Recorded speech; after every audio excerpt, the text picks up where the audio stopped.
It's not like the difference between Methodists and Lutherans. I mean, Jews, everything about them's different. Okay, let's get it out. You think the Jews are dirt, right? Come on, David. Now you come on, it's different like them when you admit it to my face. Brendan Fraser plays a working-class Jewish student who encounters anti-Semitism at a waspy Ivy League prep school in School Ties. It's one of 5 new fall movies, including Whoopi Goldberg's latest and a revised director's cut of Blade Runner that we'll be reviewing this week on Siskel and Ebert. I'm Gene Siskel of the Chicago Tribune. And I'm Roger Ebert of the Chicago Sun-Times. Our first movie is named School Ties, and it takes place in the middle 1950s at an exclusive Eastern boys prep school. And to this school comes a senior who is an outsider, a working-class Jewish boy from Scranton, Pennsylvania, who has been given a scholarship because he's a great quarterback. The school doesn't ordinarily admit Jews, and the young man is advised by his coach to keep quiet about his religion. On Rosh Hashanah, after playing in a football game, he sneaks into the campus chapel to hold his own private religious observances. Was it worth it? Breaking a tradition just to win a football game. Your tradition or mine, sir? That's Brendan Fraser, quietly impressive there in a difficult role. Among his school friends are a girl who falls for him without knowing his secret. Would you like to dance? Yeah. And the heir to a great fortune, who for a time becomes his friend. You don't have to live up to anybody else's expectations. You are who you are.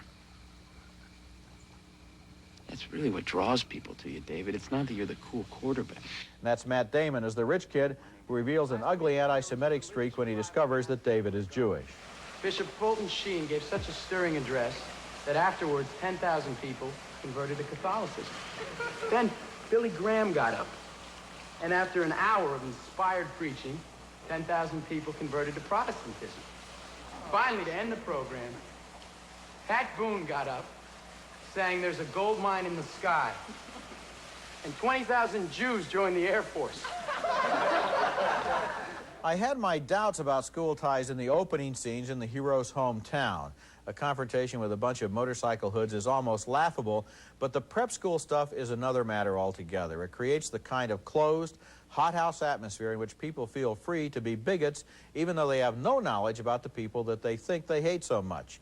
The movie does a good job of making that school and its problems into a reality, and we see the pressures not only on the Jewish student, but on in a different way on all of the students who are under such unrelenting pressure from their parents to succeed at any cost to carry on family traditions that we can see aren't really worth so much after all. I think this is a good movie. I thought it was good, too, and I think you put your finger on it. In addition to the anti-Semitic material, which is well done, and it's well done, I think, because of this kid's performance. You say quietly impressive. He's conflicted. First of all, the movie's kind of tough on him by saying that by hiding his Jewishness in a way, he's going to get the problems anyway, but he makes it tougher for himself because it's going to come out. He's going to have to deal with it inside himself. So it's smart there. But the other thing is it's tough on the waspy rich kids.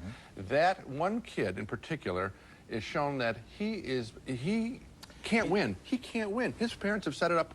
If he achieves something, he knows he didn't achieve it himself. And it's...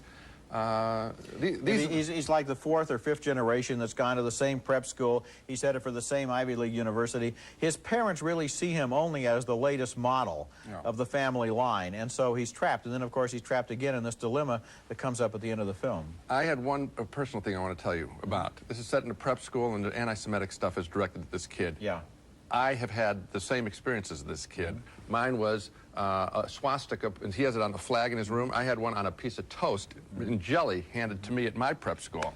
And I thought, all right, this film, that makes the film tougher to please me because I know what it's all about. Yeah. It pleased me. And again, I'm going to come back to some of the writing. It's smartly written. The ending, I think, is a little cornball. I didn't buy that. Endings tend to be a little bit cornball, but on the other hand, the last line, which is probably what you're referring to, also works in a very nice way. I was talking about the test stuff. Okay. I thought that was a little phony. Okay. Okay, our next film is